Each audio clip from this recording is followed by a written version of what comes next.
നമ്മൾ ഇന്നൊരു ക്രോഷ്യ ഫ്രോക്കായിട്ടാണ് വന്നിരിക്കുന്നത്. നമ്മൾ സ്ക്വയർ നെക്കിൽ ചെയ്തിരിക്കുന്ന ഒരു 3 years ഓൾഡ് ബേബിയുടെ സൈസിൽ ചെയ്തിരിക്കുന്ന ഫ്രോക്കാണിത്. നമ്മളും അപ്പർ പാർട്ട് നമ്മൾ ഫുൾ ക്രോഷിയാണ് ചെയ്തിരിക്കുന്നത്. അവിടെ നമ്മൾ ഡീറ്റെയിലിങ്ങിനായിട്ട് നമ്മൾ ഫ്ലവേഴ്സും അറ്റാച്ച് ചെയ്തിട്ടുണ്ട്. ക്രോഷ്യ ഫ്ലവേഴ്സ് തന്നെയാണ് ഇത്. ലോവർ പാർട്ട് നമ്മൾ നല്ല ഫ്ലെയറോട് കൂടിയിട്ട് നമ്മൾ നെറ്റാണ് യൂസ് ചെയ്തിരിക്കുന്നത്. ഒരു 4 മീറ്ററോളം നെറ്റ് നമ്മൾ യൂസ് ചെയ്തിട്ടുണ്ട്. അപ്പോൾ കുഞ്ഞു പിള്ളേർക്ക് റൗണ്ടിലൊക്കെ ഇങ്ങനെ കറങ്ങി കളിക്കാനൊക്കെ നല്ല രസമായിരിക്കും.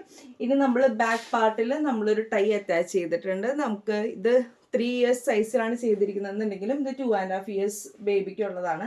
അപ്പോൾ എന്തെങ്കിലും സൈസ് നമുക്ക് അഡ്ജസ്റ്റ് ചെയ്യണം എന്നുണ്ടെന്നുണ്ടെങ്കിൽ നമുക്ക് ഈ ടൈ വെച്ച് നമുക്ക് സൈസ് അഡ്ജസ്റ്റ് ചെയ്യാവുന്നതാണ്. ഇത് റിമൂവബിൾ ആണ്, നമുക്ക് എപ്പോൾ വേണമെങ്കിലും റിമൂവ് ചെയ്യാം.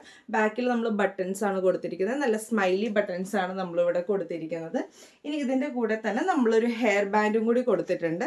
നമ്മൾ ഫ്രോക്കിൻ്റെ അപ്പർ പാർട്ടിൽ യോക്കിൽ വെച്ചിരിക്കുന്ന അതേ ഫ്ലവേഴ്സ് വെച്ചിട്ട് തന്നെയാണ് നമ്മൾ ഹെയർ ബാൻഡും ചെയ്തിരിക്കുന്നത്. അപ്പോൾ നിങ്ങൾക്കിത് ഓർഡർ ചെയ്യാൻ താല്പര്യം ഉണ്ടെന്നുണ്ടെന്നുണ്ടെങ്കിൽ എന്നെ കോൺടാക്ട് ചെയ്താൽ മതി. ഞാൻ കമൻറ്റ് ബോക്സിൽ ഇതിൻ്റെ ഡീറ്റെയിൽസും കാര്യങ്ങളൊക്കെ ഇട്ടേക്കാം. എന്നെ വാട്സപ്പിലോ ഇൻസ്റ്റഗ്രാമിലോ കോൺടാക്ട് ചെയ്താലും മതിയാവും. ഇനി നിങ്ങൾക്ക് പഠിക്കാനാണ് താല്പര്യം എന്നുണ്ടെങ്കിൽ അതിനെ എന്നെ കോൺടാക്ട് ചെയ്താൽ മതി. ഞാൻ വർക്ക്ഷോപ്സ് പ്രൊവൈഡ് ചെയ്യുന്നുണ്ട്. നമ്മൾ ക്രോഷ്യ സ്ക്വയർ നെക്ക്, റൗണ്ട് നെക്കൊക്കെ എങ്ങനെ ഓരോ സൈസിനും കസ്റ്റമൈസ് ചെയ്യാം എന്നുള്ളതും നല്ല ഡീറ്റെയിൽ ആയിട്ട് പഠിപ്പിക്കുന്നുണ്ട്. അപ്പോൾ താല്പര്യം ഉണ്ടെങ്കിൽ കോൺടാക്ട് ചെയ്താൽ മതി. Okay, by.